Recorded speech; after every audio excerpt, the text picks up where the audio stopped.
going to talk about a little bit here, two parts to putting: distance control, direction control. To do that, to get both of those happening, we've got to roll the ball well. First, this is kind of a what do good putters do versus what do not so good putters do, or what do the average putters do. Very good putters. If you look at the guys on tour, the gals on tour, their legs are very stable. Legs aren't moving around. The upper body is very stable. The upper body's not going up and down or side to side at all. All of this is very stable. There's also not a lot of wrist action where the handle stops and the club head kind of gets flipped through. So what do I have left? If none of that's moving, what I have left is this triangle from the shoulders down through the arms into the shaft of the club, moving around the top of my spine. Now, what that's going to feel like to you, I don't know. You talk to a bunch of different good putters. Some feel like they're moving their hands or the handle back and through. Some start feeling more in their forearms or some in the shoulders. I don't know what it's going to feel like to you personally yet.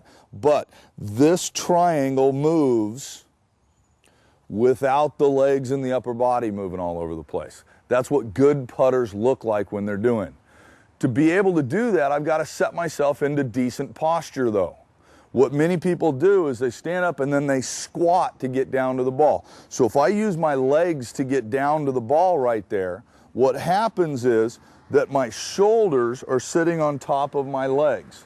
So now as my shoulders start moving, I don't have room for my arms to move. That's one of the reasons why we see a lot of leg motion out of the average player. What I want to do is I want to get my shoulders out in front of my hips so that my shoulders can move independently from my hips and my legs.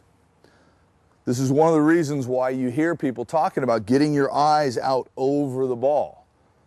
If I get my eyes over the ball, I've had to kind of tilt out forward, so now my shoulders and arms can work independently. The other reason is my eyes are going to get over that ball is that I will be able to see the line a little bit better, and we'll get to that in a second. The stroke itself is a slightly accelerating pendulum. Most of the putters on tour, if they go back 10 inches or so, they'll go through, 11 to 12 inches, something like that. Doesn't have to. There are a number of good putters, Lauren Roberts, Ben Crenshaw, that have a slightly longer backstroke than they do coming through.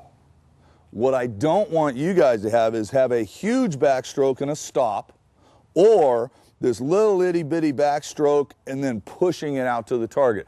There should be some rhythm to the stroke. A lot of the tour players out there now are practicing with metronomes. You can get a little one that looks like a little pager, put it on your belt, and it starts clicking, and you want to time out your putting stroke with that metronome. 1, 2, 3, 4.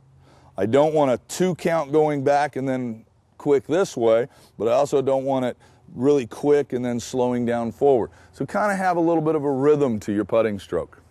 You're watching Vegas Sports.